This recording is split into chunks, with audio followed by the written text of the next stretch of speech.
দেরি হয়েছে বলে আমার উপর অভিমান হয়েছে কেন ঠাকুর?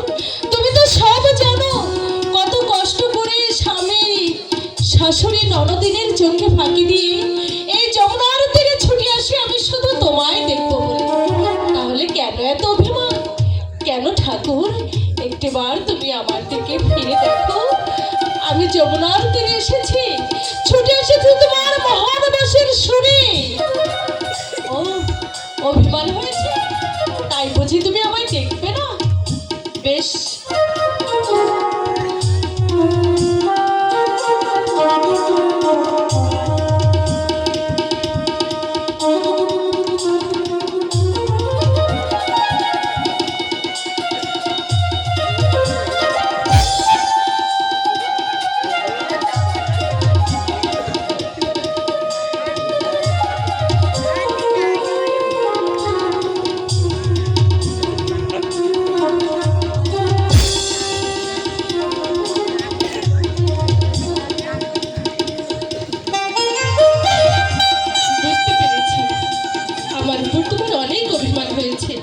কিন্তু ঠাকুর তুমি অভিমান করলে আমি কি করে বাঁচবো বলো?